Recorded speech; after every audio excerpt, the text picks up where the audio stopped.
mbola ampilifaliana trandry avy nanao entina miarahaba antsika rehetra amin'ny tiany ity andro izay natokana amin'ny fanokanana reto zanantsika ireto amin'izay mijoro vavolombela ho an'ny tompo.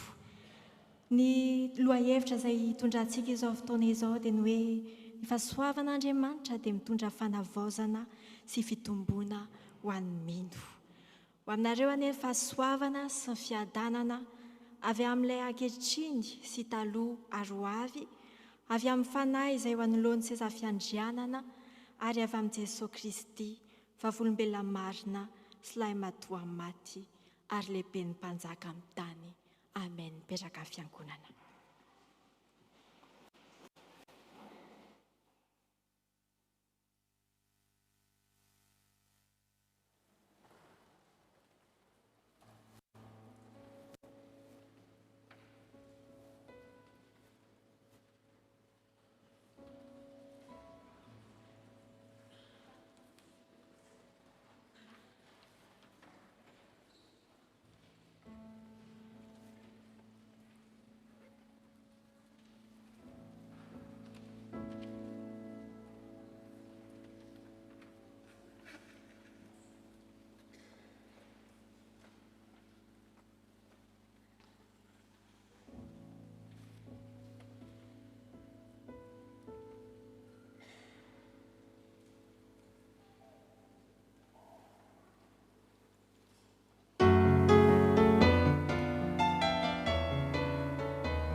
Araka hitsangana isika. Amin'ny anaran'ny Ray sy ny Zanaka ary ny Masina.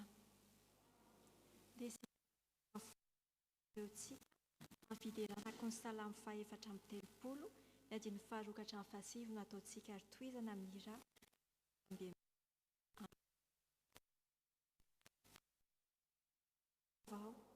ary tsy hitsahatra hidera azy ny vavako. Ny tompo no reharehako, koa mifaliry mpandevitra rehefa mandre ny fiderako azy. Mankalaza ny tompo miaraka amiko ianareo, ary aoka hiara-mananandra hatramin'ny voninahiny isika. Hitady ny tompo aho dia nivaliany vavaka, ka nafahany avokoa ny tahotra rehetra. Mijere azy ianareo dia aoka homirana, ny davanareo tsy ho asafokenatra intsony. Niantso vonjy aho fa olo-mahantra, ka noheno ny tompo sy novonjeny tamin'izay fahoriako rehetra. Ny anjelon'ny tompo miambina manodidina ny mpanaja an'Andriamanitra, ka manafaka azy amin'ny loza. Andramby sy jereo fa tsara ny tompo, sambatra ny olona mialoka aminy. Amen.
Isaorana sy ankalazana ianao, fa ianao no Andriamanitra velona, mpamorona sy mpanavitra anay.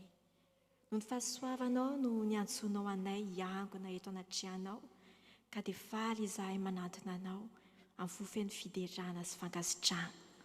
Tompo, fanay no masina ny no aoka hitoetra eto aminay, ka namasina izao fionanay izao. Esory izay rehetra mety hanakana anay tsy hifantoka aminao, ary ampiraiso amin'ny fo iray sy saina iray izahay, mba hanompo anao amin'ny fahamarinana sy amin'ny fahamasinana. Raiso amin'ny sitrapo tompo ny hira, ny vavaka, ary amin'ny fanompoana rehetra izay ataonay eto, ka aoka ny anaranao irery ihany no membonahitra. Amin'ny anaran'i Jesosy Kristy tomponay, amen. Petraka amin'ny fiangonana.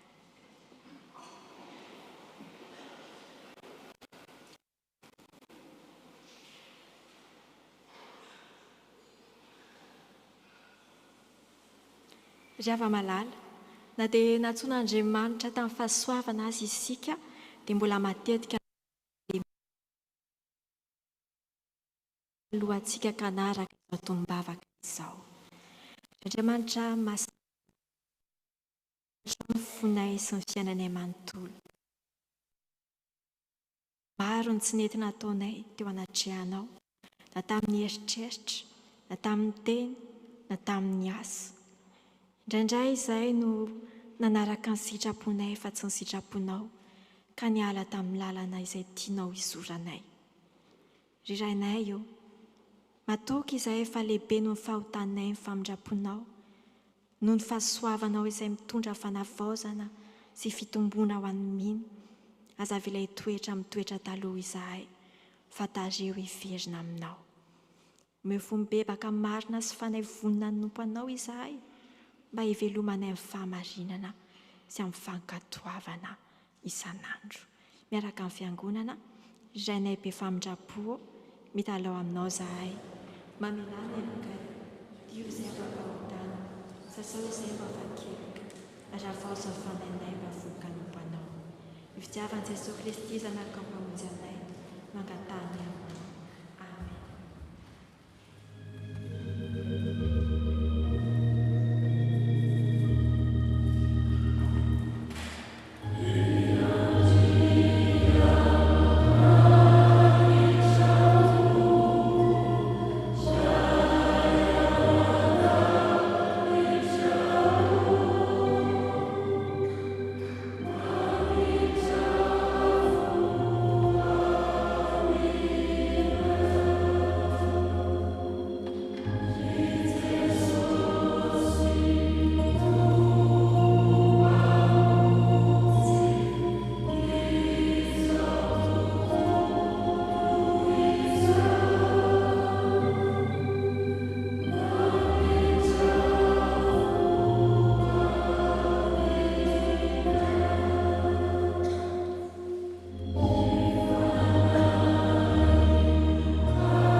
Maharo-po sady be famindrapo izy ary mahatoky amin'ny teniny. Koa enoy ary raisy eo ampinoana, eo ampitsanganana ny te famelakeloka. Avia ary fandahatra isika, na dia tahaka ny jaka aza amin'ny fahotanareo, dia ho fotsy tahaka ny oram-panala. Na dia mangatrakatraka tahaka ny sily aza, dia ho tahaka ny volon'ondry fotsy. Indro avaoziko ny zavatra rehetra, ko avoavelany elokareo noho ny rany Kristy. Amen. Hira faharoa amby 70 ny andiny voalohany sy faharoa.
Efa navelan'Andriamanitra eloka isika dia afaka mandray ny sitrapony izay tiany ho tanterahantsika amin'ny fanarahana azy.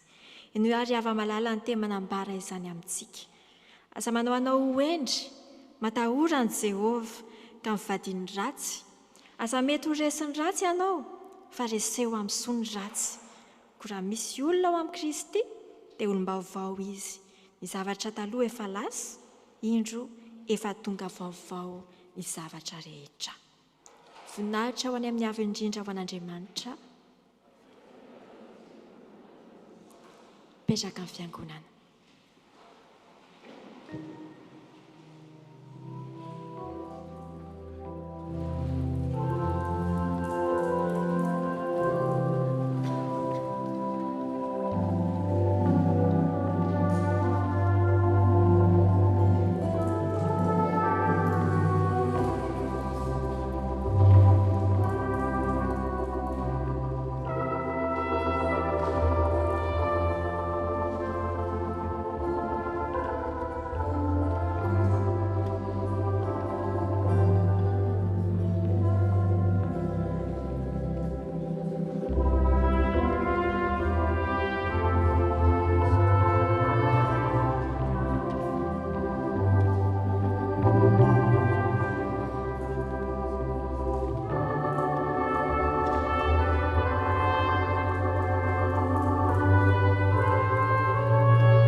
mialohan'ny akaran'ireo tompon'anjara amin'ny vavaka sy ny vakiteny dia mbola ho ataontsika ny ira fahadimy sy roanjato ny andiny voalohany sy varo.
Nous prions.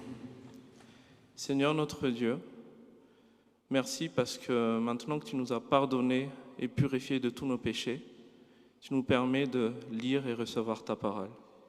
Nous prions afin que ton Saint-Esprit descende sur nous, sur ceux qui vont lire ta parole, Seigneur, et ceux qui vont recevoir cette parole, afin qu'elle puisse opérer un changement profond, au fond, dans chacun d'entre nous, pour que nous ressortions, Seigneur, de ce culte fortifié, édifié et transformé, Seigneur, pour être tes lumières là où tu nous places. Seigneur, parle-nous et fais taire toutes les voix qui ne viennent pas de toi, et que ton nom soit glorifié, Seigneur, à travers ce moment de lecture et de partage de ta parole. Au nom de ton Fils, Jésus-Christ, nous faisons cette prière. Amen.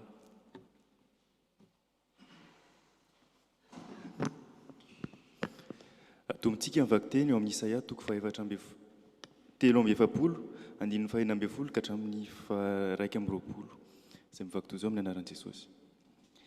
Izao no lazain'ny Tompo, ilay nanokatra lalana tany an-dranomasina sy nanita-dalana teo anivon'ny rano manonja, ilay nampamoaka ny kalesy sy ny soavaly ary ny miaramila sy ny andian-tafika mahery, dia indray lavo ireo ka tsy hita farina intsony.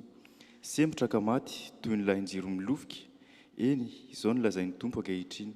Aza tsaroanareo intsony ny zava-niseho voalohany, aza hitodianareo intsony ny lasa, fa hanao zavatra vaovao aho. Ary ankehitriny, efa mipoitra sahady zany, ka ho hainareo fantarina tokoa. Eny, hisava lalana any an-tany hevitra aho, sady hampandrika ony an-tany karakaina. Dia hanome voninahitra ny bibidia mba amin'ny amboa aoly sy ny vorombe, satria manisy rano any an-tany hevitra aho, sy nampandrika ony an-tany karakaina mba ampisotroko ny vahoaka novidiako. Dia ilay vahoaka noforoniko ho ahy, ka hitantara ny antony hiderany ahy. Amen.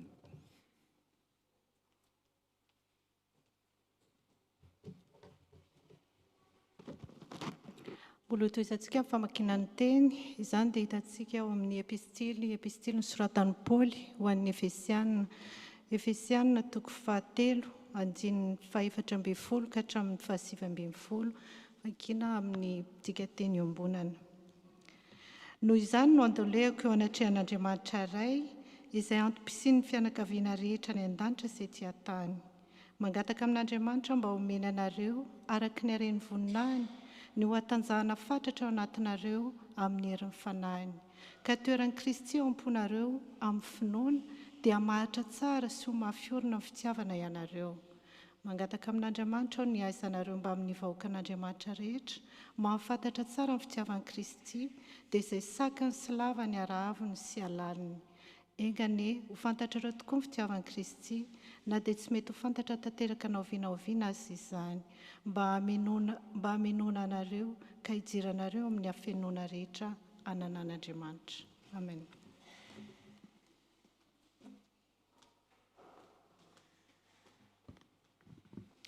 Eo am-pitsanganana no andraisantsika ny filazantsara. Izany dia ho hitantsika ao amin'ny Lioka toko 2, 9:30 ka hatramin'ny 10 ary toizana amin'ny 2:10. Rehefa hita izany dia iarahantsika mamaky amin'ny anaran'ny Tompo. Nisy koa vehivavy mpaminany natao hoe Ana, zanaka vavin'ny Fanuela avy amin'ny fokony Asera. Tena antitra izy. 7 taona ihany no nanambadiany taorian'ny tovovavy azy. Dia nipetraka ho mpitondran-teny izy ary feno 420 taona izao ny androny eniny. Tsy niala tao amin'ny tempolo mihitsy izy fa nanompo an'Andriamanitra andro aman'alina ka nifadianina sy nivavaka. Tonga koa ihana tamin'io fotoana io ka nisaotra an'Andriamanitra ary nilazalaza momba n'ity zaza ity tamin'izay rehetra fatra-piandry ny anavotan'Andriamanitra ny Jerosalema. Rehefa avy nanatotosany zavatra rehetra araka ny lalànan'ny Tompo ny ray aman-drenin'i Jesosy dia niverina nakany Galilea izy telo mianaka ho ao a Nazareta tanànany. Nitombo sy niatanjaka ilay zaza sady feno fahendrena ary tao aminy ny fahasoavan'Andriamanitra. Ary nitombo fahendrena sy taony i Jesosy sady nandroso na teoty tamin'Andriamanitra sy ny olona. Amen.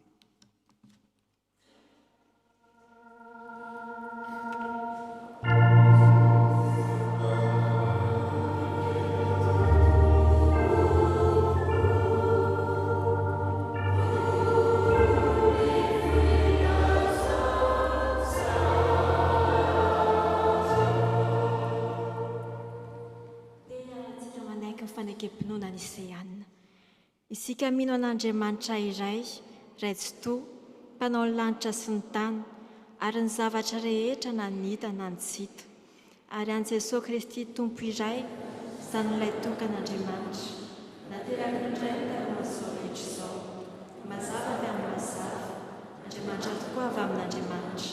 Nateraka fa tsy natao, miray amin'ny zavatra rehetra. Izy nareny izao tontolo izao, noho ny amintsika olombelona, sady ho famonjenantsika, dia nidina avy tany an-danitra izy. Ary nataony fanahy masina nofo avy tamin'ny Maria Virjiny, dia tonga olona izy. Nombona teo amin'ny azo fijaliana ho fanavotana antsika tamin'ny anapahan'ny Ponto Pilato izy. Nijaly izy ka nalefina, nitsangana tamin'ny maty tamin'ny andro 13 arak'izay voasoratra izy. Niakatra ho any an-danitra izy ary mipetraka eo an-tanana ankavanany iray, avy any ny haviany indray amin'ny voninahitra, mitsara ny velona sy ny maty, ary mandrakizay ny fanjakana. Isika mino ny fanahy masina, Tompo sady mpanome aina, izay avy amin'ny Ray sy ny Zanaka, ka hitsaona sy ankilazaina miaraka amin'ny Ray sy ny Zanaka. Izy dia teny tamin'ny vavan'ny mpaminany.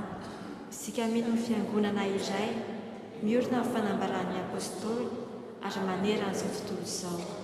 Isika manaiky ny batisa iray ho famelan-kelika sady manantena fitsangana maty ary ny fiainana mandrakizay. Amen.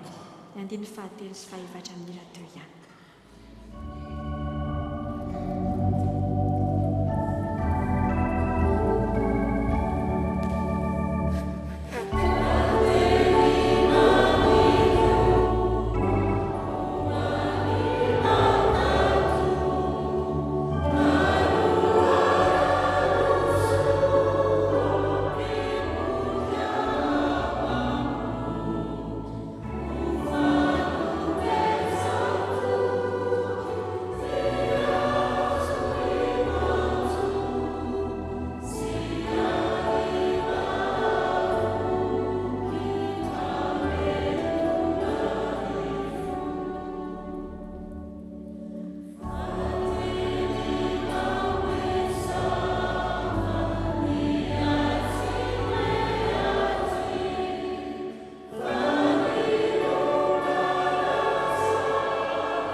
dia mitondra fanavaozana sy fitombona ho an'ny mino.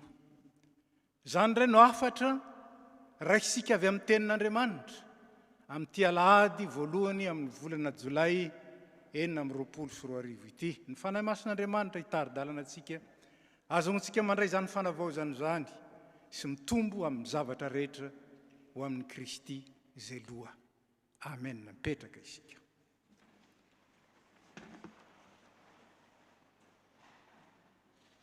Araka ny efa fantatsika ry havana, ny fahasoavana dia fanomezana feno ho an'ny olona tsy mitsinona. Fomba hafa ilazana ny hoe fanomezana tsy mendrika. Izany ny fahasoavana. Tsy mendrika handray ny fahasoavana ny olona izay mandray fahasoavana, raha fahasoavana koa ny fahasoavana. Fa ny olona matsapa famendrika tsy fahasoavana ny raisiny. Sehatra roa lehibe no isehon'izany fahasoavana izany eo amin'ny fiainan'ny kristianina.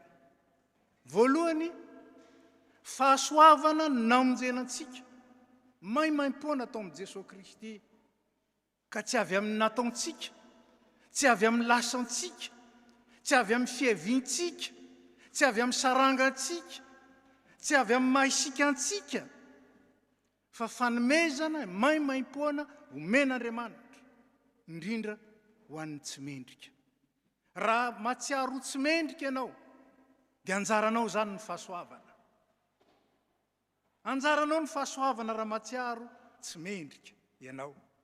Fa fahasoavana ny namonjenanao ireo amin'ny finoana hoy Paoly.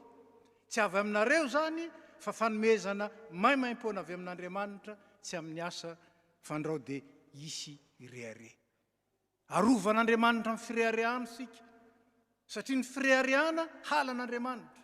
Fa Andriamanitra manohitra ny pirehare, manohitra ny miavonavo, fa mandrotsaka fahasoavana kosa ho an'ny manetry tena.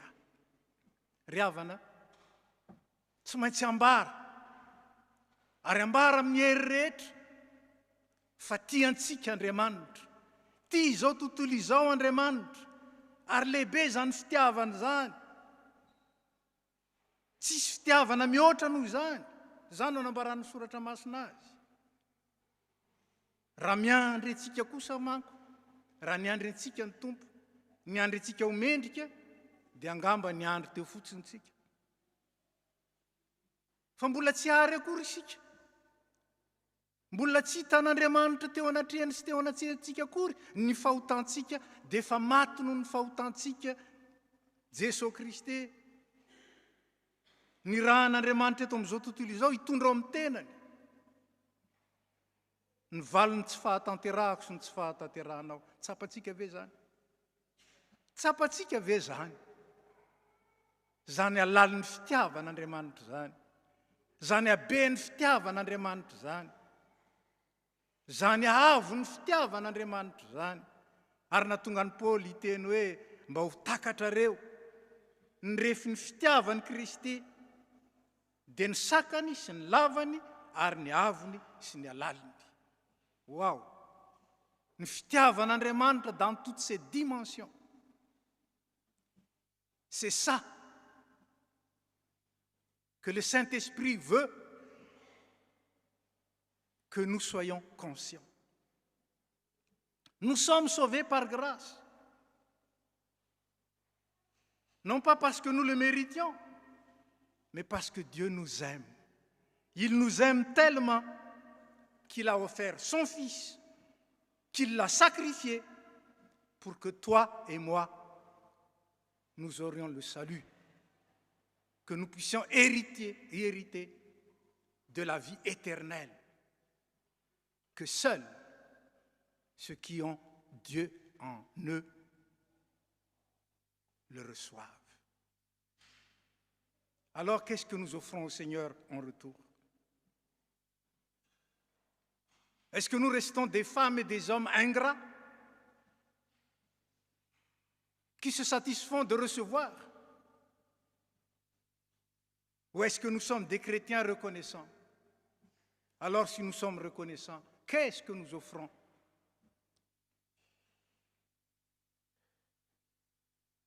pour aimer notre Seigneur comme il nous a aimés. Qu'est-ce que nous offrons pour répondre à son offrande de lui-même? Zay ry havana ny fahasoavana voalohany, fahasoavana namonjenantsika. Fa ny fahasoavana tsy mitsahatra eo, araka ny lazan'ny Paoly azy. Fa zany fahasoavana zany dia mbola vao mainka atobaka Andriamanitra indray amin'izay mino an'i Kristy. Ka ahatonga antsika tsy velona intsony amin'izay nahafaty, fa ny ambony miverina amin'ny alohany, ho ny soratra masina. Ary ny biby efa misasa no miverina any amin'ny loto indray, tahaka izany ny kisoa. Tsy biby tsony sika e, tsy biby fiaina sy fisainana, fa naofan'Andriamanitra tao amin'ny alalan'i Jesosy Kristy isika. Ka manana ny Kristy izay manavao. Raha misy olona ao amin'ny Kristy, olom-baovao izy. Ahafahan'Andriamanitra amin'izay mahafaty sy mahavery. Zaho sy ianao, fahasoavana koa zany. Ary nahatonga ny Tompo hiteny, raha ny zanaka no manafaka anareo, dia ho afaka tokoa ianareo hoy ny Tompo. Rehefa nahafahan'ny Tompo isika, dia omeny ny fanahy masina izay manome antsika zara tsara. Antsointsika hoe fahaizana, talenta, fahaiza-manao. Ratsorina fanomezam-pahasoavana izay silaky Kristy miasa ao amintsika. Fa Andriamanitra no miasa ao anatinareo. Hoy Paoly ihany ny teny zany. Andriamanitra no miasa ao anatinareo na ny fikasana na ny fanaovana ahatanteraka ny sitrapony. Hay! Hay, tsy zavatra takian'Andriamanitra amintsika fotsiny hoe ataovy ny sitrapoko, fa manaiky hiasa ao amintsika izy, mba hahatonga antsika afaka hanatanteraka ny sitrapony, tsy amin'ny herintsika, tsy amin'ny fahaizantsika, amin'ny heriny. Wow! Zany ilay fahasoavan'Andriamanitra. Efa nivonjeny maimaim-poana sika na tsy mendrika aza, mbola omeny fanomezam-pahasoavana maimaim-poana indray. Ka tsy ny herintsika no entintsika manao ny sitrapony, fa ny heriny. Fa asany isika, hoy Paoly apôstôly ihany, asany isika. Voaforona tao amin'ny Kristy Jesosy mba hanao asa tsara. Asan'Andriamanitra, manaiky asan'Andriamanitra, zany ny atao hoe mino. Izay mandray ny fanahy masina, tsy naman'izao tontolo izao intsony, tsy miombona amin'ny fomban'izao tontolo izao intsony, tsy mifaly amin'ny fifalian'izao tontolo izao intsony, fa mifaly satria manana ny Kristy. Tsy mifaly amin'ny zavatry ny tany, fa mifaly ny amin'ny lovany an-danitra. Chers amis, arrêtons-nous un instant. Dieu nous a sauvés gratuitement, par grâce. Et en plus de ça, il nous donne les moyens qui étaient en Christ seul et qu'il a partagé à tous ceux qui croient, afin que nous puissions le suivre et ainsi vivre une vie nouvelle. Il y a des gens qui prétendent qu'ils ont changé de vie.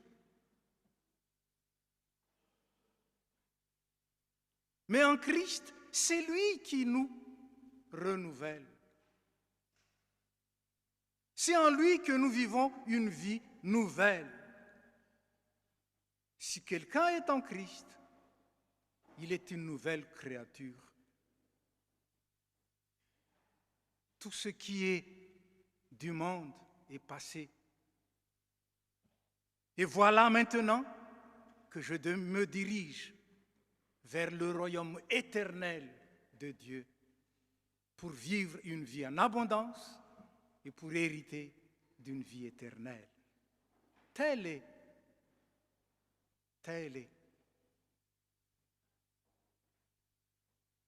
la bonne nouvelle en Jésus-Christ qui nous a offert. Alors, si nous avons reçu ce don de l'Esprit Saint, est-ce que nous faisons fructifier cela? Ou est-ce que nous l'enterrons? L'enterrons au fond de nous-mêmes, comme le dit les paraboles des talents. Dieu, par le Saint-Esprit, nous a donné à chacun des dons particuliers, au moins un don. Pour quoi faire? Pour le servir, pour faire sa volonté dans notre vie. Mais qu'est-ce que nous avons fait de ce don? Vous savez que ce sont ces dons-là, rajoutés les uns avec les autres, qui font la richesse du Christ dans l'Église. Autrement dit, qui font la richesse de l'Église. Une Église riche n'est pas une Église où il y a beaucoup de monde. Une Église riche n'est pas une Église où il y a beaucoup de fonds ou beaucoup d'argent. Une Église riche est une Église où tout le monde participe à l'œuvre de Dieu, avec tout ce qu'il a, avec tout ce que Dieu lui a donné. Le temps, les talents, les dons, les richesses, l'intelligence, le savoir-faire, et même le faire savoir. Et encore, afin qu'ensemble, nous puissions œuvrer pour la seule tête qui est Jésus, la tête de l'Église. C'est lui qui œuvre en nous. Et tout le temps, même en ce moment-ci, comme l'a dit le Christ lui-même, ceux qui croient en moi font les œuvres que je fais. Pas seulement les œuvres qu'il a fait, mais les œuvres qu'il veut faire maintenant et ici, incant nunc. C'est Dieu qui œuvre en nous, dans la pensée et dans le faire. C'est lui qui réalise en nous l'homme nouveau, la femme nouvelle en Christ, qui vit dans l'abondance de l'héritage céleste ici et qui vit la vie éternelle dès maintenant. Ry havana, ny fandehanana amin'ny fiainam-baovao dia marika fa nandray an'i Kristy ny olona iray. Inona ny hevitra izany? Miova ny fijeriny, miova ny fisainany, miova ny fitondrantenany, miova ny asany. Zany ilay olom-baovao amin'ny Kristy. Lasa ny zavatra taloha. Inona ny zavatra taloha? Ny fisainana araka n'izao tontolo izao, ny fomba araka n'izao tontolo izao, ny sotoavina araka n'izao tontolo izao, les valeurs du monde deviennent des déchets. Mais il y a une nouvelle pensée, une nouvelle intelligence et une nouvelle perspective. Le royaume de Dieu et sa vérité. Ry havana, tsy asantsika izany. Ary zany ny fototra iray lehibe izay tokony tsaroana ao anatin'izao texte izao. Tsy asantsika izany, asan'Andriamanitra. Ny Isaia 7:7, izay antsonako hoe Isaia 2, amin'ny mpandinika dia misy Isaia 3. Ny tapany voalohany dia faminaniana natao raha mbola teo amin'ny tany ny Israelita. Nantsona mba hibebaka sy hanaraka ny tenin'Andriamanitra. Kanjo tsy nanaraka ny tenin'Andriamanitra izy, ny faizin'Andriamanitra, ary dia tonga amin'ny lafiny faharoa, lasa babo tany Babilôna. Ary rehefa lasa babo tany Babilôna izy, tsy nafoin'Andriamanitra akory. Ary zany ny filazantsara. Na dia nahafoy an'Andriamanitra aza ny zanak'Israely, zany hoe ny zanany. Dia tiany. Ary nanomana ny zavatra, izy ny manao azy. Ary zany nambarany Salamo 7:7 amintsika. Izy ilay manokatra lalana any an-dranomasina. Ary izy ilay manondraka rano amin'ny tany karakaina. Anao zavatra vaovao ao izy, ka izy any tsy hita zany. Ary zao vahoaka no foroniko zao, no hitantara ny antony mahatonga azy hidera. Mba hainao tanterahana ve ny antony hideranao ny tompo? Sa entin'ny mpitarika fotsiny hoe andehantsika hideran'ny tompo amin'ny salamo fa dia lasatsika manonona? Na andao tsika hirahira fiderana dia mihiritsika, fantatsika ve ny antony mahatonga atsika hidera? Tsara zao Andriamanitra zao, tsara. fitiavana ny anarany, Andriamanitra fitiavana. Ary zany Andriamanitra zany tsy mahafoy ny olony, tsy mahafoy anao, fa mbola mitondra amin'ny fahasoavana. Ilay fahasoavana namonjeny ny mbola hitantanany antsika. Ilay fahasoavana namonjeny antsika ny mbola entin'ny tantana.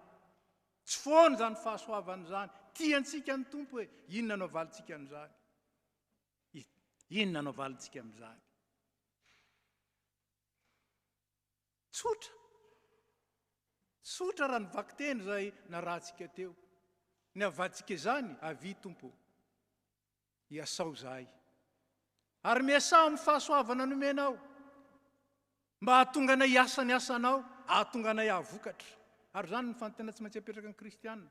Mba mahavokatra ve tsika eo amin'ny fiangonana?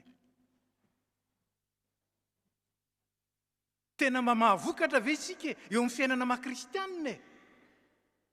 Ny tikany hoe mamokatra ho an'ny hafa, mamokatra ho an'ny daolobe, misy ihany milaza mamokatra, nandray fitahinako, nandray fitsodraniko, nandray fahasoavanako, dia faly mandray.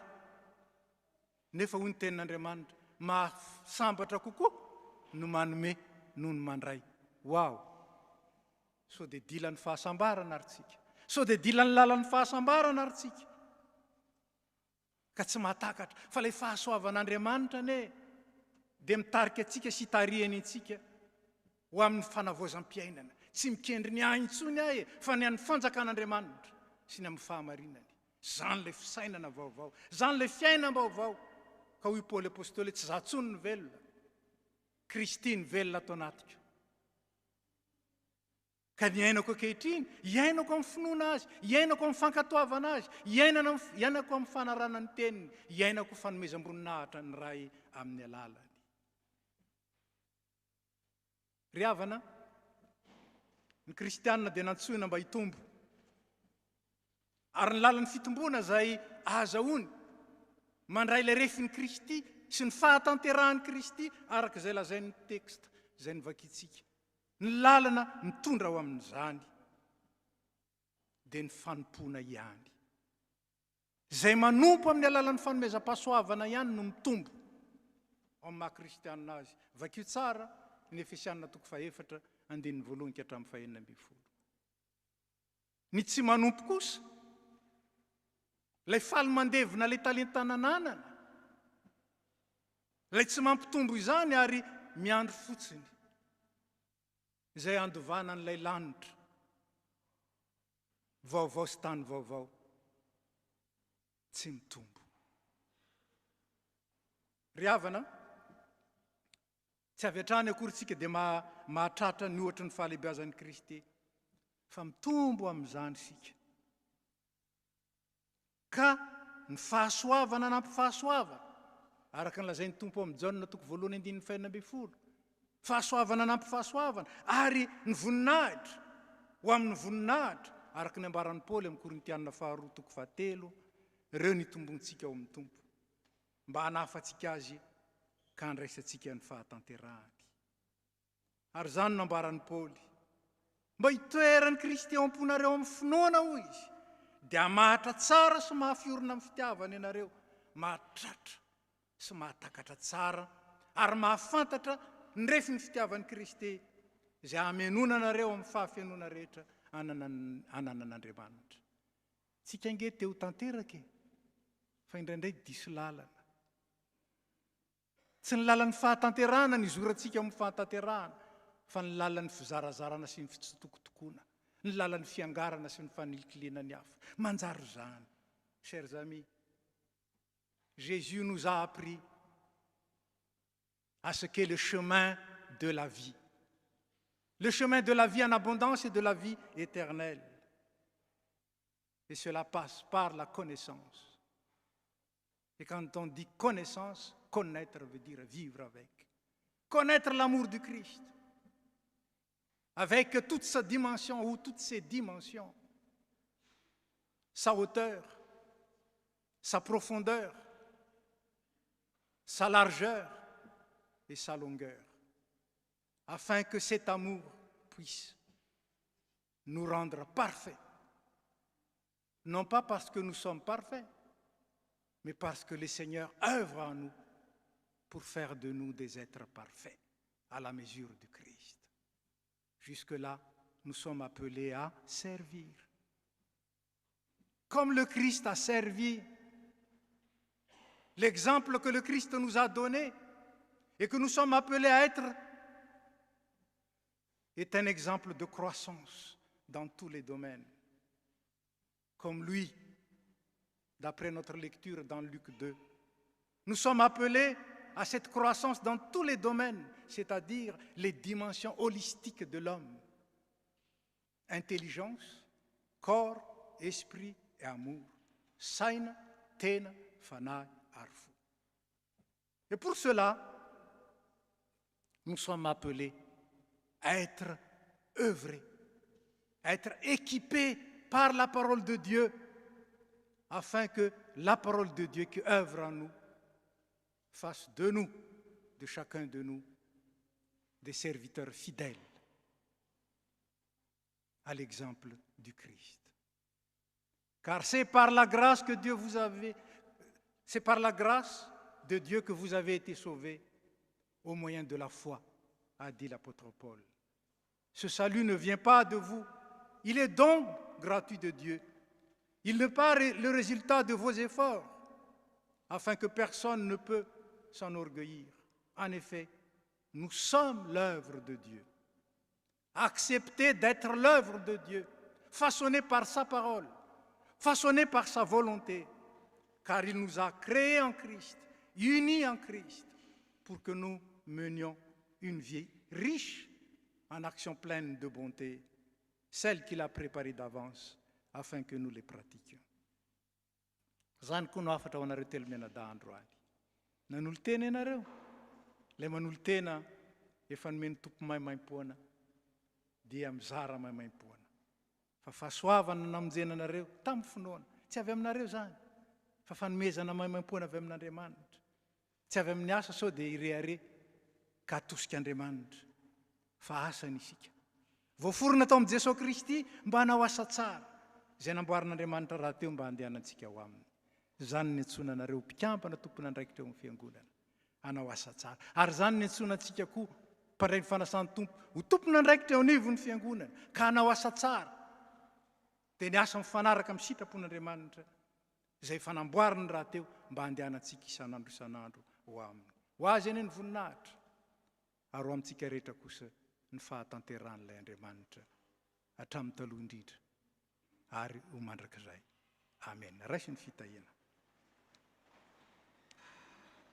Ho aminareo rehetra ny fahasoavan'i Jesosy Kristy Tompo, ny fitiavan'Andriamanitra ray ary ny firaisana amin'ny fanahy masina, ampahery anareo, ahatonga anareo mpanompo mahatoky, ary hanananareo ny refiny Kristy amin'ny fitiavany rehetra, ary amin'ny heriny rehetra. Mahatoky ilay ny antso anareo, izy mahefa izany amin'izay rehetra mahatoky azy. Amen. Petraka isika.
Mitani azafano satri Finguana Milava cura mite Mituria sandau Mitatu mitunguru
miray asa amin'i Kristy, miompi-piainana amin'i Kristy, dia fiangonana zany.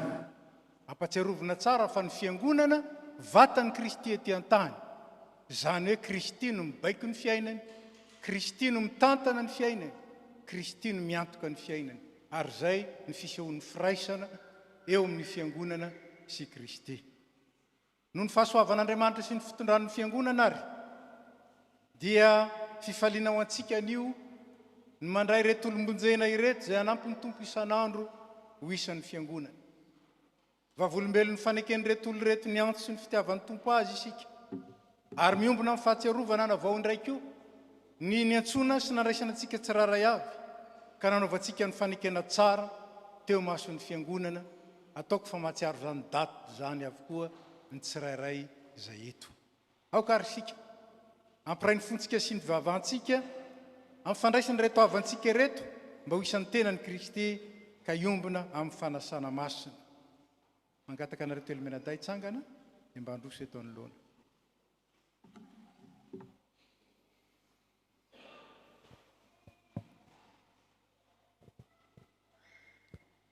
Ry havana efa nampianarina ny fotomponana kristianina araka ny soratra masina izy ireo ary natanteraka zany tany an-tanindrazana tany Madagasikara tao amin'ny fiangonana FJKM atsimon'ny Mahamasina dia nandraisana taratasy ara-dalàna ny amin'ny fahavitaniny fianarany ary noho ny fandehanany aty Frantsa dia atizy no tokanana amin'izao ora izao. Hivavaka isika. Ry ray mandrakizay eo misaotra anao amin'ny fonay manontolo zahay. Sitraka ao manko ny nanome toky anay fa ny teny fikasana momba amin'ny famonjena dia ho anay sy ny zanakay aroan'izay rehetra lavitra na iza antsony ny fitiavana anatona anao.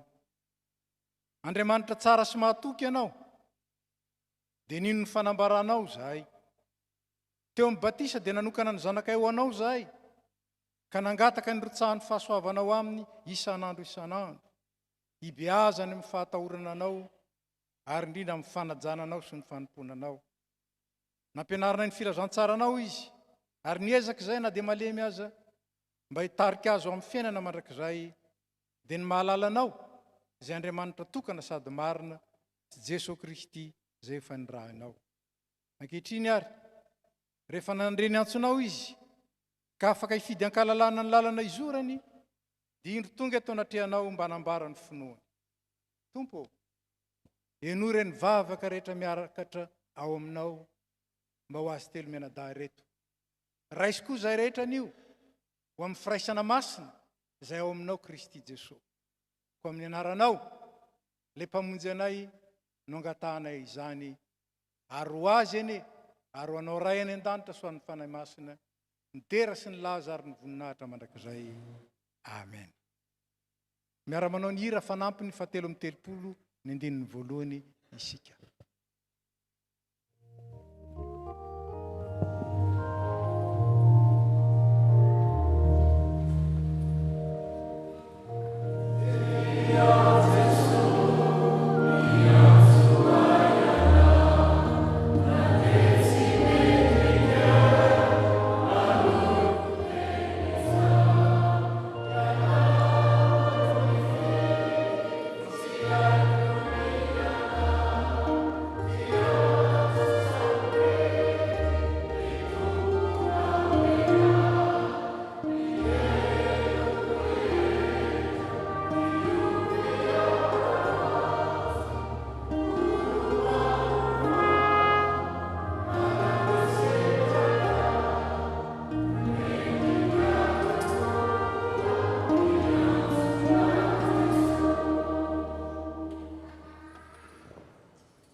Mpiandry tsara manolotra ny ainy amonjy ny ondry.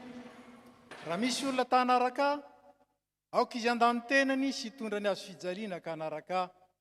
Fa na iza ny amonjy ny ainy dia avery azy. Ary na iza no hahavery ny ainy noho ny amiko dia azo zany. Fa inona moa ny soazo ny olona? Raha mahazo zao tontolo izao izy kanefa avery ny ainy. Ary inona nomeny ny olona ho takalo ny ainy? Fa na iza nanao ny sitrapon'ny raiko izay any an-danitra dia izy ny rahalahako sy anabaviko ary reniko ho ny tompo. Amin'izany nazovona anakay eo anatrehan'ny olona ekeko kosa izy eo anatrehan'ny raiko izay any an-danitra. Fa nazovy no andahy eo anatrehan'ny olona ho lavo kosa izy eo anatrehan'ny raiko izay ny an-danitra. Arak'izany tenin'Andriamanitra zany dia mangataka aminareo zahay mba hamaly ny fanekena izay ilain'ny fiangonana amin'izay rehetra teo anisany.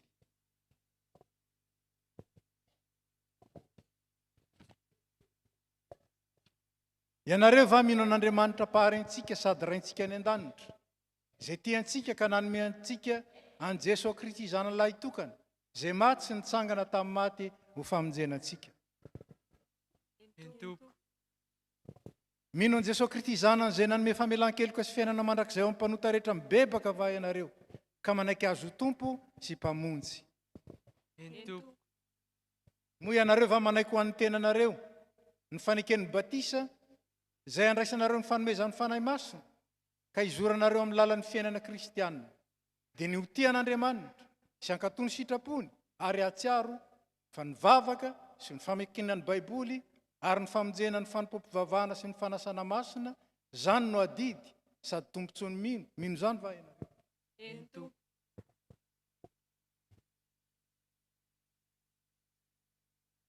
Ry katekomenina, nampianarina ny fotom-pinoana ianareo ary nazavaina taminareo ny anton'izao fanoloran-tenanareo zao sy ny antoka ao amin'izany. Ankehitriny hivavaka ho anareo ny fiangonana, ianareo kosa anambara ny finoanareo sy anaiky ny tompo ary anaraka azy amin'ny fahatokina sy ny fahareta. Hivavaka isika. Ry Jesosy Kristy tomponay eo, nambaranao tamin'ny alalan'ny teninao fa raha manaiky anao eo anatrehan'ny olona zay, dia ekenao kosa eo anatrehan'ny ray sy ny anjelinao any an-danitra. Ko indreto ny olona nantsoinao, manambara ny finoany ary manolo tena mba hanaraka anao. Raiso ny fanoloran-tena ny tompo, ary masino ny fiainany mba haneho ny fahatsaranao rehetra. Aza avao ny sainy, aza ho ny mahafantatra ny sitraponao sy manaiky izany, ary ampioreny ny finoany aizany mankatoanao amin'ny fifaliana. Dia aoka ny fiainany ampiseho ny fahatsaranao rehetra. Noho ny anaranao izay fototry ny famonjena, Jesosy Kristy tompo sady lohan'ny fiangonana.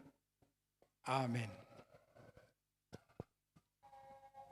Aoka ary androso amin'ny fanambarana pabe maso ny finoanareo sy ny fanekenareo ny tompo amin'ny reto vavolombelona izay manatrika ireto ianareo.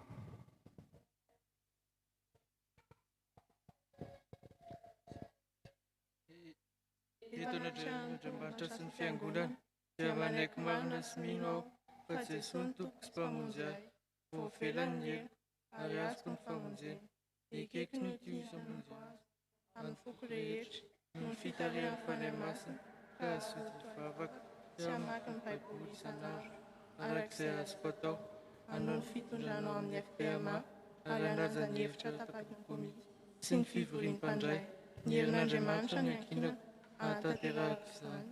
Amen. Mangataka ny fiangonana hitsangana.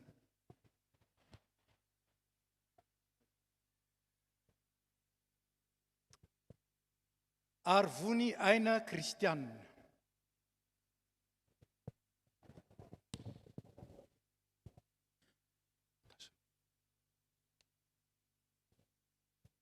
Noho izany fanekena nataonao teo zany, dia amin'ny anaran'ny ray sy ny zanaka ary ny fanahy masina, no itsofanay rano sy andraisanay ianao isan'ny momba ny tenan'i Kristy, ka hanasanay ianao iray latabatra aminay amin'ny alalan'ny fanasan'ny tompo.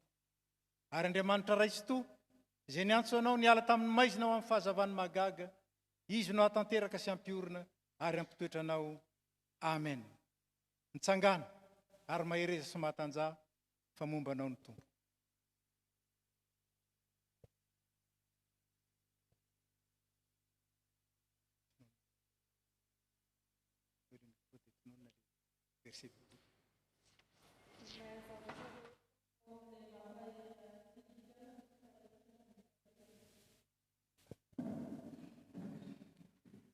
Rasolonjatovo Alrik.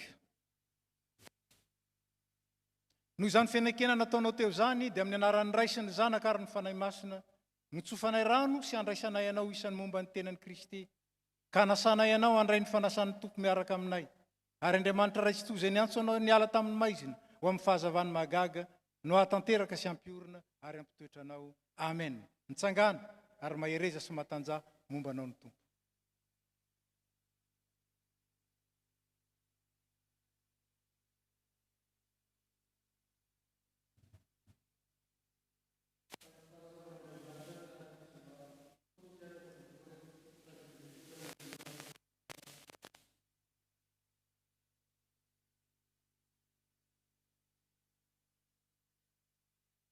Raobelina miarzo miatina Lorianina. Noho izany fanekena nataonao teo zany dia amin'ny anaran'ny Ray sy ny Zanaka ary ny fanahy masina. Notsofanay rano sy anasana ianao ho isan'ny momba ny tenan'i Kristy ka anasana ianao andray ny fanasan'ny tompo miaraka aminay. Ary Andriamanitra ray tsy toa zay niantso anao niala tamin'ny maizina ho amin'ny fahazavany magaga no atanteraka sy ampiorina ary ampitoetra anao amen. Mitsangana ary mahereza sy matanja momba anao ny tompo.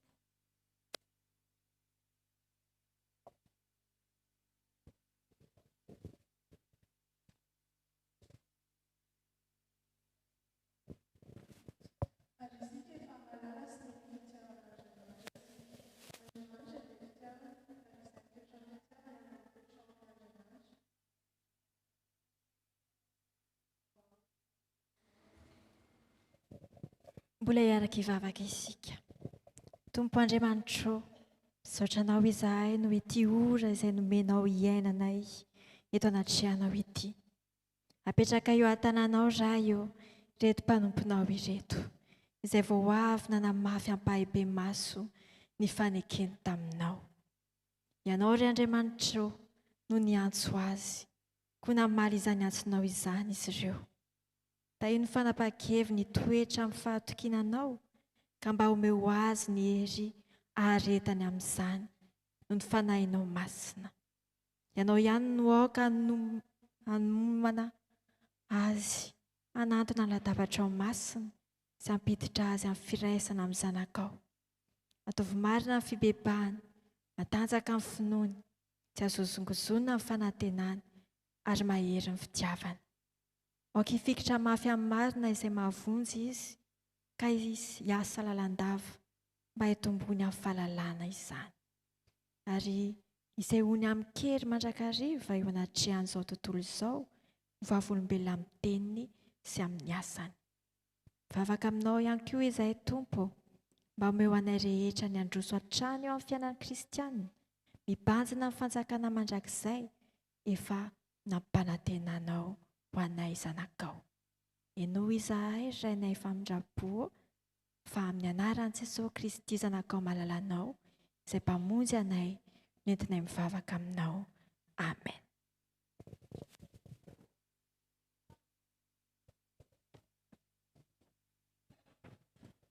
Ry mpandray ny fanasan'ny tompo vaovao, mahereza ao amin'ny tompo sy amin'ny herin'ny faherezany dia mandehana amin'ny fifalian'ny tomponareo. Isika mariky ny fandraisana azy ireo dia hitehaka.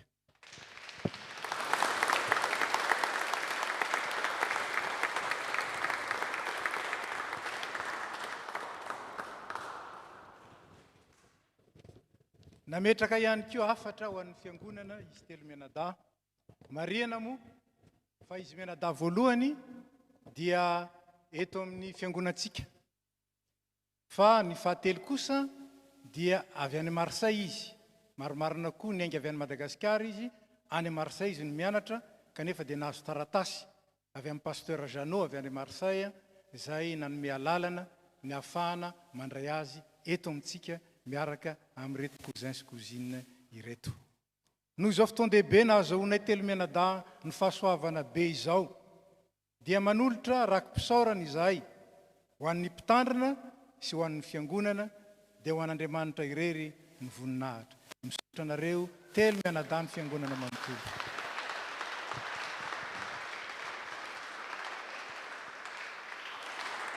Dia mahazo mipetraka isika, mahazo mipetraka koa nareo.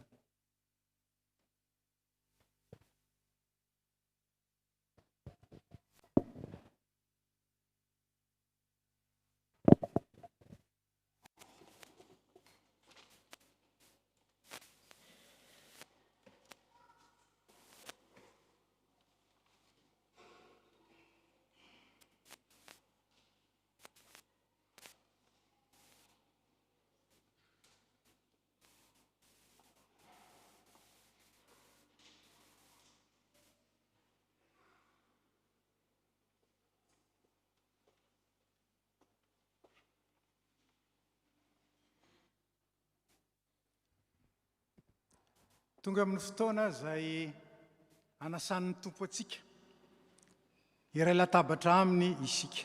Ny tompo no manasa ary ny fanasan'ny tompo dia raisina amin'ny fahasoavana.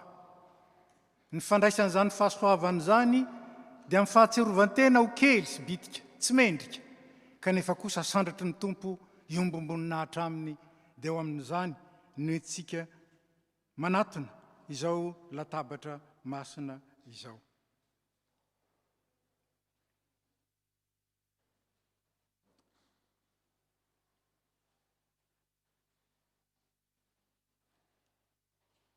Ataontsika ary ny hira izay efa voatondro dia mangataka ny diakona mba hiakatra ety.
Aoka iara-mitsangana ny fiangonana.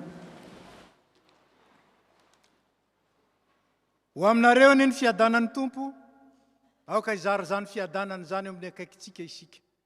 Ka hiteny amineo aminao ny fiadanana na maliky hoe aro aminao koa. Ny amin'ny akaikitsika ihany.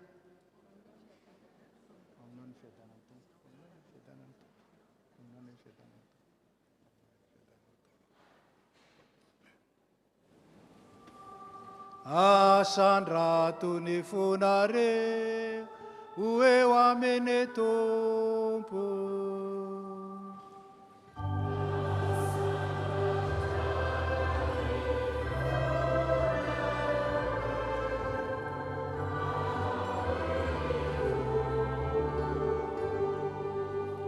Aoka hoderaintsika ny tompo Andriamanitra.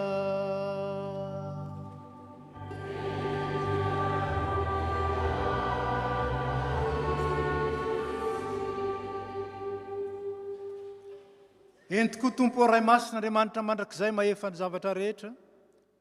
Mety tsy mahavonjy ny isaoranay ianao amin'ny fotoana rehetra sy amin'ny toerana rehetra. Amin'ny alalan'i Jesosy Kristy tomponay izay tia anay sy nanolo-tena hamonjy anay. Amin'ny alalany koa ny deran'ny anjelin'ny fiandriananao. Itsao ny fanapahana sy ny fahefana rehetra anao amin'ny tahotra. Ary arahan'ny fiangonana any an-danitra sy ety an-tany midera ny anaranao amin'ny fiobiana. Koa izay koa ankehitriny tompo, dia miara-manandratra ny feonay aminy. Ka mifanajana lehibe ny deranay hoe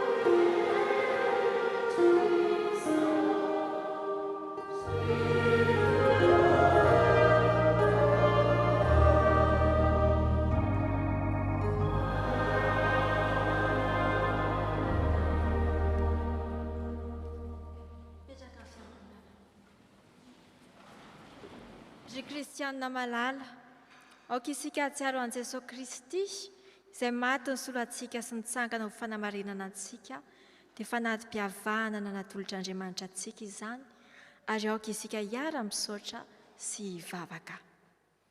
Misaotra anao izay Andriamanitra rainay, tompon'ny lanitra sy ny tany, fa noho ny famindramponao aminay mpanota mahantra dia nomenao ny zanakao ilay tokana mba tsy ho faty rehetra mino azy fa nana fiainana mandrakizay. Noho izany ry Tompo rainay any an-danitra ao, reto izahay manao ny fahatsiarovana amin'ny fahatongavan'ny zanakao olona, ny fijaliany sy ny fahafatesany, ny fitsanganany tamin'ny maty ary ny fiakarany tambony-nahitra sy ny fifonany mandrakizay ho anay, ka miandry sy mitalao ny fiverenana izahay. Amen. Avia Jesosy Tompo. Ankehitriny indray eo, ahidiny ny fanahy masina mba hameny fonay ka andraisanay ny tomponay amin'ny finoana velona amin'izao izy manantona anay amin'ny alalan'izao fanasana izao. Fa ny fanahinao masina no arianao, hamelomanao, hanamasinanao ary hanomezanao anay ny zava-tsoa rehetra. Amen. Avia fanahy masina. Misaotranao izahay ry Jesosy Kristy Tompo, miterana anaranao izahay ry zanak'Andriamanitra ilay tokana mpamonjy anay, ankalazaina ny ianao no ny fitiavanao izay mahery no ny fahafatesana. Ary izahay izay tonga eto anatrehanao, iombina amin'ny latabatra masina, dia mangataka aminao mba ampiresinao aminao ohatra ny sampana amin'ny voaloboka. Ampianaro hifankaty tahaka ny tiavanao anay izahay, ary aoka izay hiara manana fiangonana masina manontolo, ny fiononana sy fifaliana aminao, dia ianao izay miara manjaka amin'ny raisin'ny fanahy masina hatramin'ny taloha indrindra ka ho mandrakizay. Indra fahaenina amin'ny 70 ny andiny 1 sy 7.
Ry kristianina malala, aoka anginao natren'ny Tompo isika, ka iainy sy eritreritra lalina ny teny izay milaza ny amin'ny nanorenan'ny Tompo izao fanasana masina izao, izay nibaikiony ny mino mba ho tanterahana mandra-piveriny ray any amin'ny rahony lanitra ampanjaka azy sy ny ray eo amin'ny zavatra rehetra.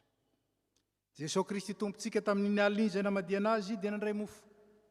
Ary rehefa nivakiny dia nisaotra izy ka hoy izy, ity ny tenako ho anareo, zao no atao fahatsiarovana.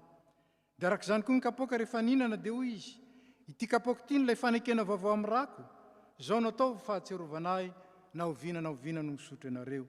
Fa na oviana ianareo no mihinana itony mofo itony sy misotro amin'ny kapoaka, dia manambara ny fahafatesan'ny Tompo ianareo mandra-piaviny. Arak'izany dia misaora ny ray izay nampamendrika antsika nananjara amin'ny lovan'ny olona masina eo amin'ny mazava. Amen. Ataontsika ny hira 7:100 ny andininy 7. Amen.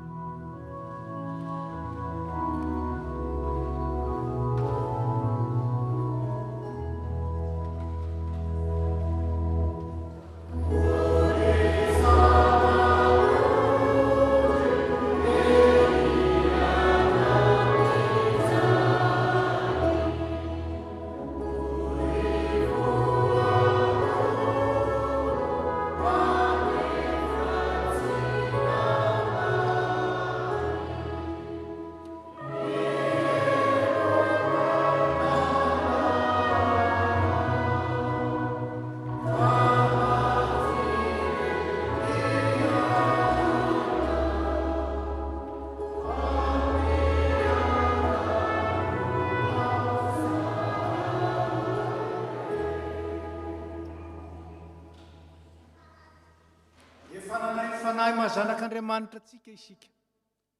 Zany fanahy zany no mampiray antsika amin'ny Kristy ary mampiray antsika koa amin'ny samy isika. Ka zany no ahafahantsika amin'ny feo iray ihany miara-manonona ilay vavaka nampianarin'i Kristy ny zanak'Andriamanitra manao hoe rainay ô zay ny an-danitra, ho masinina ane ny anaranao, ny tonga ane ny fanjakanao, atao ane ny sitraponao, ety an-tany ho tahaka ny an-danitra. Meo anay ny izay anina sahaza ao anay, ary mamelà ny helokay tahaka ny namelanay izay meloka taminay. Ary aza mitondra anay ho amin'ny fakapanahy, fa manafanay amin'ny ratsy, fanao ny fanjakana sy ny hery, ary ny voninahitra manazay. Amen. Aoka hitsangana ny fiangonana.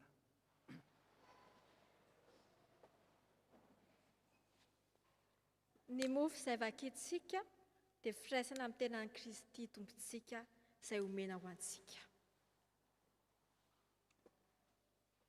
Ny kapoaka ny fisaorana izay isaorantsika dia firaisana amin'ny rano Jesosy Kristy tompontsika dia ny rano ny fanekena vaovao izay nalatsaka ho an'ny rehetra ho famelan-keloka.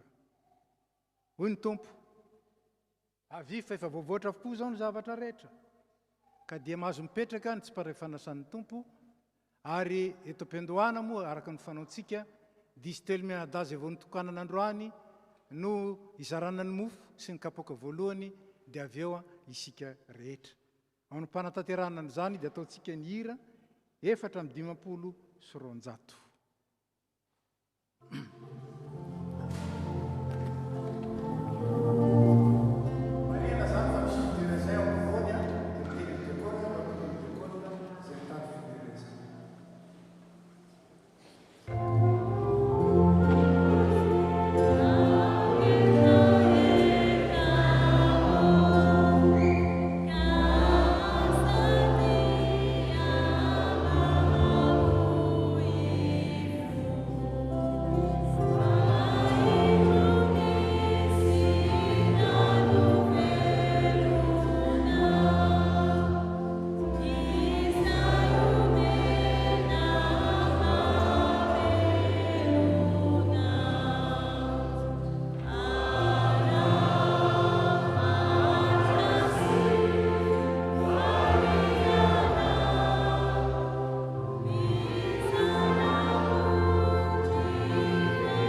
Jesosy Kristy Tompo, raiso, andro, ity ny tenako izay omena ho anareo, izao no ataovy fahatsiarovana azy.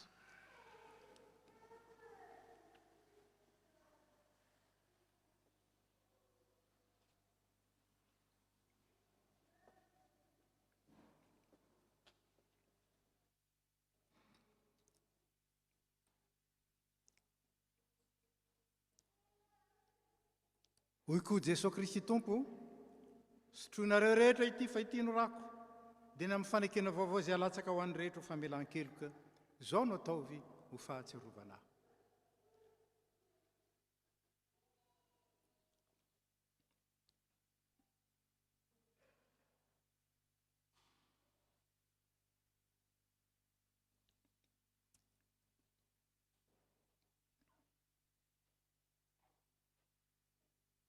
Jesosy Kristy tompontsika izay voaomby tamin'ny hazo fijaliana ka nitsangana tamin'ny maty, nefa nanome anareo ny tenany sy ny rano izay nanavotany anareo tamin'ny fahotana rehetra. Izy ene ampahery sy hiaro anareo amin'izany amin'ny finoana marina ho fiainana mandrakizay ho aminareo ny fiadanana. Ataontsika ho fisaorana ny tompo ny hira fahenina amby 900.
Dia misy sac poubelle zay anaritsika ny vera satria tsy ampiasaina intsony reny rehefa avy eo. Mahazo mipetraka isika.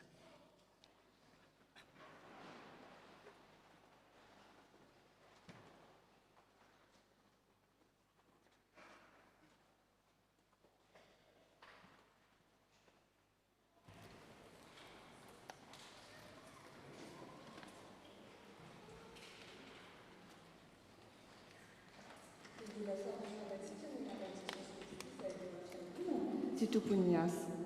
Toy izao indray ary ny asa mandrarasa ny fiangonantsika. Vaovao nasionaly. Fiofanana SAP KNPL. Marina fa ny fiofanana SAP KNPL dia tsy misy mandritry ny fotoam-pialatsasatra. SVKI, SLKI. Ilazana isika fa mihevitra ny 15 septambra 2024 ny farafisoratana anarana amin'izay kabe SVKI, SLKI izay ho tanterahana ny 17 sy 18 oktobra any Dijon. Mihevitra amin'io 15 septambra ihany koa ny fandoavan'ny tafo ny 30% mitambatra, virement amin'ny banina alefa amin'ny interface sy mpiandraikitra volam-piangonana. Mihevitra ny 10 oktobra ihany koa ny fepitaona andoavan'ny tafo ny ambiny sarandasy mitambatra. Afaka manatona ny biraon'ny SVK sy SLK eto an-terana isika raha mila fanazavana fanampiny. Vaovao faritany. Le week-end du 26 et 27 septembre 2026, l'AFPMA Toulouse accueille un grand événement, la rencontre régionale des Trois Sampans, SCDM, STA, STK, au campus Saint-Christophe à Masseube. Le thème de ce rassemblement sera « Être membre de l'Église, vivre dans l'Église », suivant le verset conducteur dans 1 Corinthiens chapitre 12, verset 27. Toutes les informations concernant les tarifs sont disponibles sur le flyer. Les inscriptions sont ouvertes jusqu'au 15 août. Rendez-vous au stand dédié à l'entrée de l'église ou via le lien du formulaire qui vous a été transmis sur les canaux de l'AFPMA Toulouse. Nous vous demandons de vous inscrire en avance pour une meilleure organisation. Pour toute information, vous pouvez vous rapprocher de Taïn pour la STA, Mandiv pour la SDM et Assar pour la STK. Nous vous invitons à soutenir cet événement par la prière. Vovotaf, Filazana, Mariaz. Toute l'eau des océans ne suffirait pas à éteindre le feu de l'amour et toute l'eau des fleuves serait incapable de le noyer. Cantique, chapitre 8, verset 7a. Rangiana Soul René, Angiana Twange Edgar et Lalanirine, Angian Zaf Henri et Marthe, Rarzon Narar Ferra Raymond et Annie, Angian Zaf Er et Voul ont l'immense joie de vous convier au mariage de leurs petits-enfants et leurs enfants, Dera et Cynthia, le samedi 18 juillet 2026 à 14h à la basilique Notre-Dame de Bon-Encontre. Ity no filazana faharoa. Dia mangataka anareo mba hitsangana ho hitan'ny fiangonana. I Cynthia moa izany tsy eto an-toerana ka idera no misolitena azy ireo. Misaotra indrindra afaka mipetraka. Fisaorana kermesy isa taona SVK, SLK Tily. Aoka hisaotra ny tompo ao, hisaotra irapo ny anaran'ny masina. Eny, aoka hisaotra ny tompo ao ka tsy hisy ho adinoky ny soa nataony. Salamo fa 3:2 Misaotra an'Andriamanitra lehibe fa totosa soamatsara ny hetsika izay nokarakarain'ny SLK, SVK, Stily. Maneho etoana ny fisaoranan'ireo izay tonga ny fanometanana sy ny fandrimbona tamin'ny fikarakarana tamin'ny lafiny rehetra, ary indrindra ireo tonga nanotrona sy nanoana izany hetsika izany. Tsy misy ny étude biblika sy ny permanence ny mpitandrina mandritry ny fialan-tsasatra. Ny tompony anjara amin'ny fanadiovana trano anio dia ny SVK sy ny SLK. Toy izao indray ary ny diarintsika manaraka. Ny fanompoam-pivavahana mandritry ny fialan-tsasatra ny alahady 12 jolay ka hatramin'ny 30 aogositra dia fidirana tokana any amin'ny Vieux Temple amin'ny Volora maraina. Misaotra antsika naharitra hatramin'ny farany ary voninahitra aman'Andriamanitra irery ihany.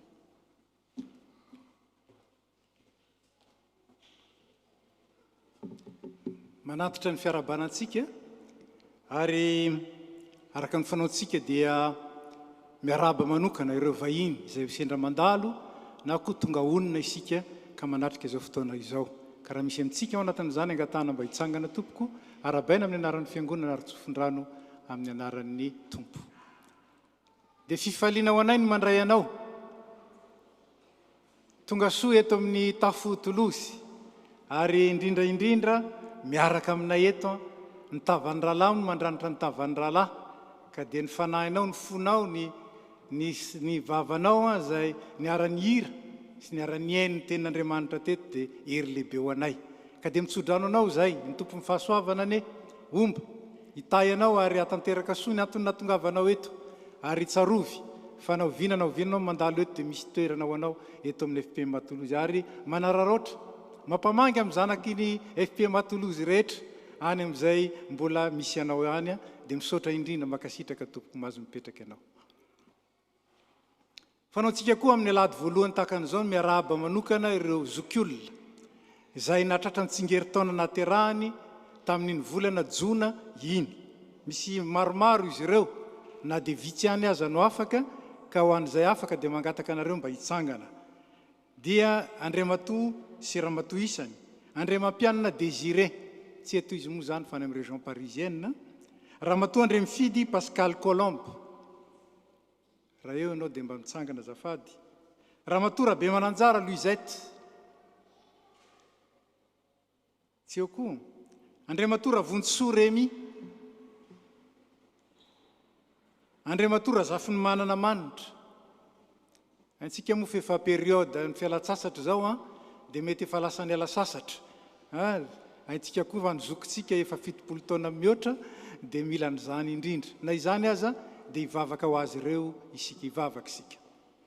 Tompo Andriamanitra ay misaotra anao zahay fa noho ny fitahinao sy ny fanambinanao dia natratra ny tsingeritaona naterahany ireo zokinay ray aman-dreninay izay voatonona anarana teo. Fitahinao zany, fahasoavana lehibe avy aminao zany, ka dia isaoranay ianao sy ankasitrahanay ianao indrindra. Dia mangataka aminao zay, ianao zay efa nitantana azy ireo, nanitry izay taona maro zay, mbola hitantana azy ary haro azy amin'ny ratsy rehetra, ary hatanteraka ny tsara ho voninahitry ny anaranao. Azahoanay miara-mifaly sy miara-manompo eto amin'ity fiangonana ity, mandritry ny taona maro ndray izay omenao azy ireo. Dia matoky zay, fa ianao malala izay tandrifiny tsirairay avy, manome zany ianao, mihoatra lavitra noho izay nangatahana sy eritreretina amin'izao vavaka izao. Dia anao ny dera sy ny aja ny voninahitra, ny fifalianao kosa ary ny fitahinao mananambiampy ho an'ireo zokinay sy ray aman-dreninay eny hatramin'izao koa mandrakizay. Amen.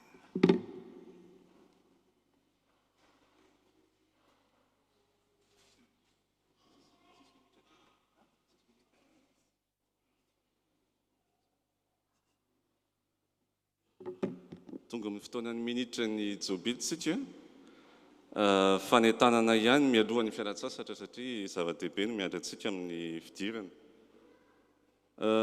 Samedi 10 et 11 octobre, 40 ans de ministère et départ à la retraite du pasteur Élisée André-Miandre. Le programme du samedi 10 octobre, donc, à 14h, animations diverses, stand, exposition et animation des sampans, quiz interactif sur la vie du pasteur, animation musicale, buvette sur place. C'est un programme ni Saputsi, Ari Amtimi, dia misy ny concert ataon'ny chorale au San Ambuzatov Europa izay efa nilazaina tamintsika. Misy vidim-pidirana izy io 10 euro no an'ny olona lehibe ary 10 euro ho an'ny ankizy. Ka fandriantsika tenyzao zany dia zany satria etsika lehibe izay miandry ny fiangonana manontolo, miandry ny diaspora Antolozy, miandry ny vahoaka izay fa nafantatra ny pasteur Élisée André-Miandre amin'ny vady nandritra an'izay 20 taona izay. Sika ao anatin'izany ka dia tady io zany io daty io. Ny alahady 11 octobre amin'ny folo maraina dia misy ilay fanompoam-pivavahana lehibe atao amin'ny arahan'ny sakafo AKP toy ny fanaontsika izay sika ihany no samy mitondra ny sakafo ho alamin'ny tompon'andraikitra zany izay hoentsika anatin'le izy. Fa tadiditsika fa ny alahady 10 octobre zany amin'ny 10 ora dia any amin'ny Château de la Garrigue isika no miangona. Ny asabotsy koa dia any amin'ny Château de la Garrigue no miangona. Zay zany no tsara tadiditsika ao anatin'izao akatoko ny fialan-tsasatra zao ka dia mangataka ny rehetra ametraka zany anatin'ny calendrier ao anatin'le save vedette moa zany fitenan'izany mba tsy ho adino zany etsika lehibe zany. Etsika lehibe ary mila ny fientanany fiangonana manontolo ka ny amarana anazy dia fampitahana kely zany amin'ny zavatra miandry antsika izay lehibe dia lehibe Amni Tata David Goliath. Goliath représentait l'impossible, David représentait la foi en action. Ici, il y a la foi en action. Car pour cette célébration des 40 ans de ministère, notre défi n'est pas de savoir si le géant est grand, mais de savoir si nous sommes prêts à avancer ensemble avec confiance. Chaque prière, chaque contribution, chaque bénévole, chaque participant, chaque don est une pierre dans la main de David.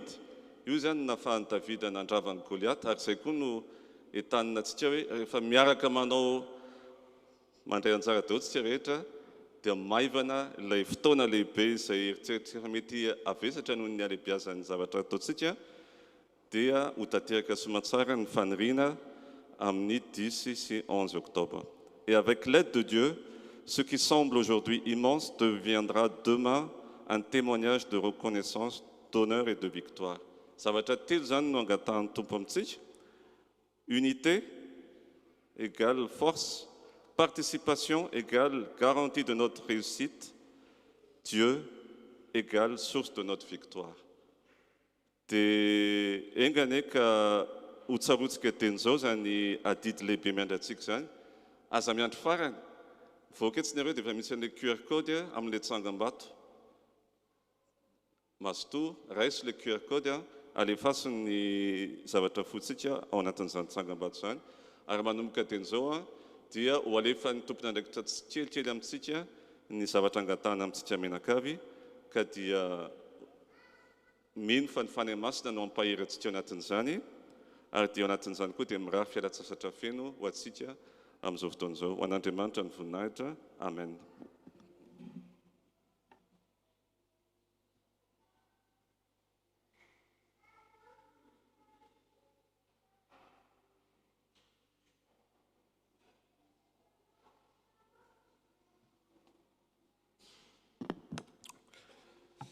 Bonjour à tous. Je m'exprime au nom du comité Chan pour le Minute Chan. Du coup, des mialatines fa atao comme ten français, satchi rapide à coucou comme ça vous va? Bon, de toute façon, je l'ai préparé comme ça. Donc, le Minute Chan sera consacré au bilan de ce semestre, du premier semestre. Et la première chose à noter, et qui n'est pas dans les slides, c'est que le projet se veut discret, un peu en retrait, laissant davantage de place au projet jubilé 40e de Pasteur. Mais se faire discret, c'est avancer sur l'essentiel. Et l'essentiel, c'est de bâtir sur le roc. Alors, à ce titre, lorsqu'on regarde le bilan du premier semestre, on voit qu'on a eu deux choses majeures. La première a été d'étendre les Ftomba Vak Chan ou Ftomba Vak Fiangun, c'est-à-dire qu'on ne prend pas ce temps uniquement pour prier et grandir autour du projet Chan, mais autour de la vie de l'Église. Car le projet est au cœur de la vie de l'Église et pas... voilà, point. Pardon. Donc le rendez-vous est donné une fois par mois pour la cellule de prière de l'Église. Et pour ceux qui ne connaissent pas, c'est comme un mini-culte, c'est-à-dire il y a de la louange, de la prédication, et en plus on peut participer et ou entendre des témoignages. La deuxième chose, côté spirituel, c'est la poursuite des Avarapatan. Vous savez, c'est ce moment qui ressemble à une cellule de prière, mais en plus, il y a des moments d'échange autour du projet et également autour de la vie de l'Église. Et selon les formats, on prend aussi le temps de prier les uns pour les autres et vivre la cohabitation non pas uniquement physique, mais aussi spirituelle et fraternelle. Donc il y en a eu deux, comme on le voit dans les slides, en février et en mai, pour mieux laisser Dieu habiter notre Église et nous, mieux cohabiter ensemble. Financièrement, les dons continuent et nous vous en remercions. Et gloire à Dieu pour ça, parce que le solde en fin mai est de 227 205 €. Alors, quelles sont les prochaines étapes qu'on peut communiquer pour cette fin d'année? La première chose, c'est qu'il y a cette volonté de continuer de bâtir sur le roc. Deuxième chose, maintenir les dons et chercher à concrètement activer le projet mécénat.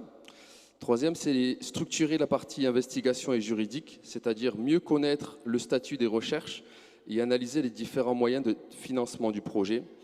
Et quatrième point noté, c'est la redynamisation de la vie autour du projet une fois que le jubilé 40e sera abouti.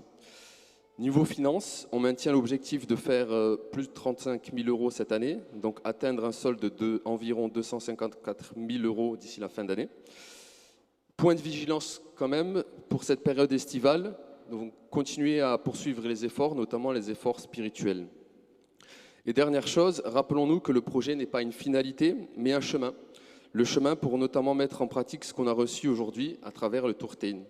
Et je crois aujourd'hui qu'on peut se réjouir du chemin parcouru, d'être une église qui continue de vivre l'unité, de confirmer la foi et de grandir en quantité et en foi sous sa grâce, ce qui confirme notamment le besoin du Tchad. Merci pour votre écoute et à Dieu soit la gloire.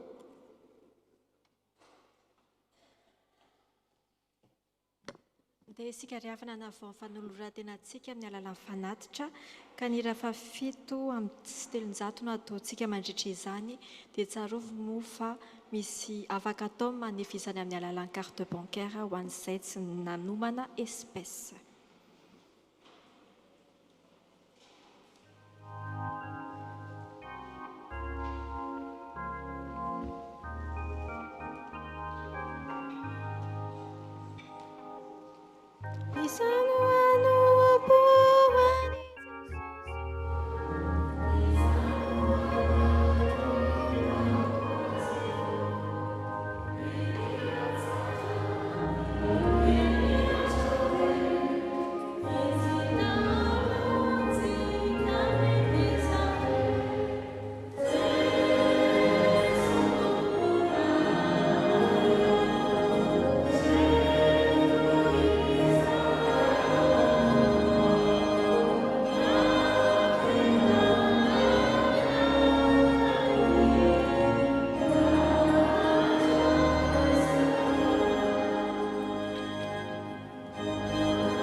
Iaraka ivavaka isika tompoko. Andriamanitra tompo-tianay io, misaotra anao izay fa tanteraka soamantsara ny fanompo-pivavahana ny arahanay teto androany. Misaotra tamin'ny fahasoavana ny raisinay teto, nataonao vavolombelon'ny fanoloran-tena reto tanora telo mianadahy reto izay, nanotrana sy nitondram-bavaka azy ireo ary misaotra anao noho ny amin'izao dingana lehibe sady masina amin'ny fiainan'izao dia tehirizo eo aminao ireo tompo mba ho marina ny fanoloran-tenany ary ahatana ny voady nataony teo anatrehanao sy ny fiangonana. Dia misaotra anao koa izay fanahy masina fa nampatsiarovina ao anay ary nampianarinao anay androany fa fahasoavanao Andriamanitra dia mitondra fanavaozana sy fitombona eo amin'ny mino. Dia mba tsy ho androany ihany izany tompo no hikasika ny fonay fa tena ho fiainanay ary izany promesy izany dia mba hatsapahanay isan'andro ny fahasoavanao amin'ny fiainanay manontolo ahatonga anay hikatsaka hatrany no akaiky anao. Amin'izao fotoan'izao izay Jesosy dia mitondra eo aminao, mitondra amin'ny anaranao Jesosy tompo sy mpamonjy anay mivavaka aminao izay ho an'ireo marary.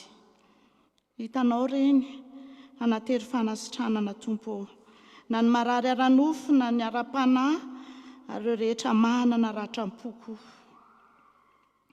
Jesosy ianao ilay mitondra ny aretinay rehetra ary ny diakapoka taminao no mahasitrana anay ka sitrandro izay rehetra marary. Dia ho an'ireo rehetra ao anaty fitsapana sy fizantoetra koa Jesosy dia jereo manokana koa reny ao anatin'ny fahoriana sy ny olana isan-karazany amin'ny indra fonao re tompo afao amin'izany zavatra izany.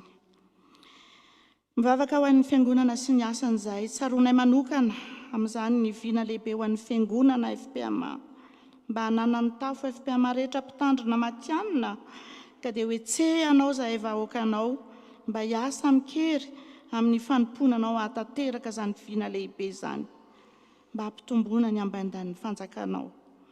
Dia ny vahoakanao FPMA Toulouse manokana amin'izao taona jobily ifankalazana ny 500 taona ny tandremany mpitandrina izao sy izao fotoana mahakatoky ny fandehana amin'ny sotro ronono izao dia mba tsy ho azy ireo rery tompo ny fahamarinan'ny teny faneva ny fidiny fa ny fiangonana manontolo koa dia mba ho voakasika sy hiaina feno ny teny hoe ny fahasoavan'Andriamanitra no mahatoy izao anay.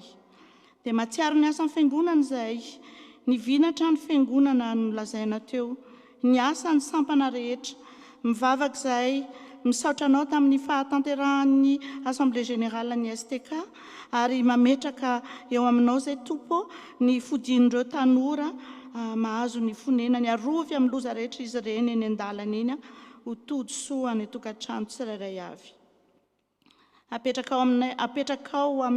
Apetrakay aminao koa Jesosy ny lasy ny sampana fifoazana izay hanomboka rapitso any Giel dia apetraka aminao ny fahatanterahana izany na ny fandehanana na ny fizotrany lasy mandritry ny herinandro mba hitondra ahazahoana fahasoavana sy hitondra fanavaozana ary famelombelomam-panahy ho an'ny vahoakanao tsirairay avy. Mivavaka izay ho an'ny Madagasikara tanindrazanay sy ity firenena izay mandray anay ity mba ho feno fahendrena izay ary hanjaka eto sy hanjaka any a Madagasikara ny fiadananao. Mivavaka izay ho an'ny fianakaviana rehetra indrindra amin'izao fialan-tsasatra izao omenao fitsarana mianoka ny zavaboarinao ary fenonao fifaliana miaraka amin'ny ankohonana sy ny namana. Tompo fohy ny fisainanay fa matoky izay fa mpamaly vavaka ianao ka dia amin'ny anaranao Jesosy no anandratana izany vavaka izany. Amen.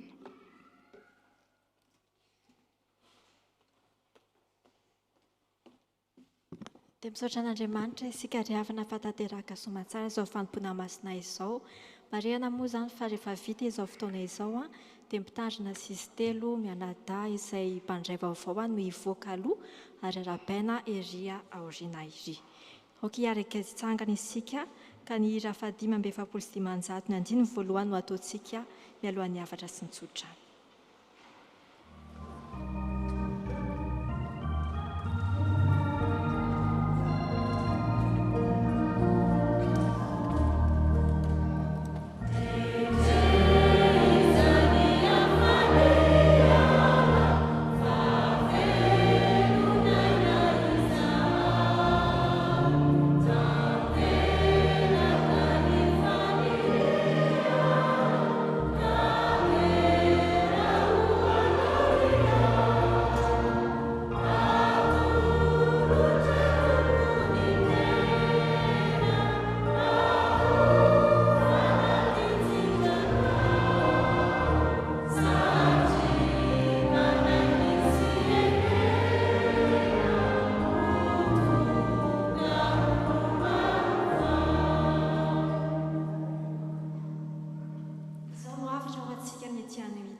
efa nandreny aminy tokoa ianareo ary efa norosoana ny fampianarana marina ao amin'i Jesosy araka ny maha-kristiana anareo.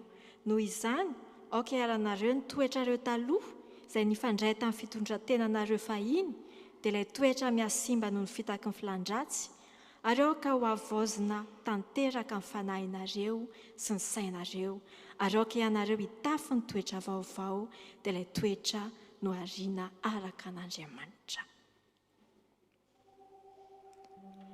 Ho aminareo aneny Tompo,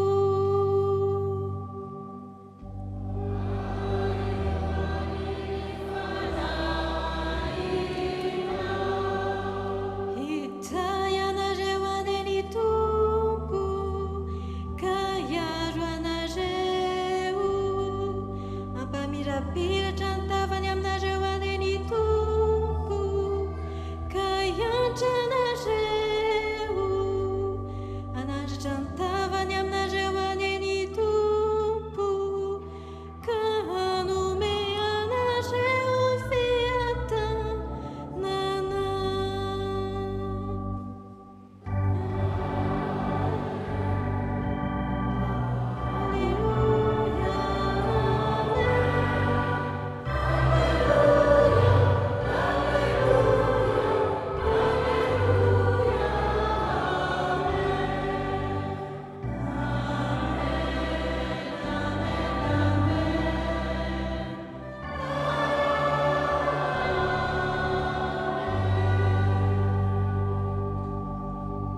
Voninahitra ho an'Andriamanitra resy zanakary fanahy masina izay hatramin'ny taloha indrindra ka ho mandrakizay. Amen. Mandehana ny fiadanana ka manompo ny tompa fifaliana. Ny andiny fahatelo amin'ny rahateo ihany.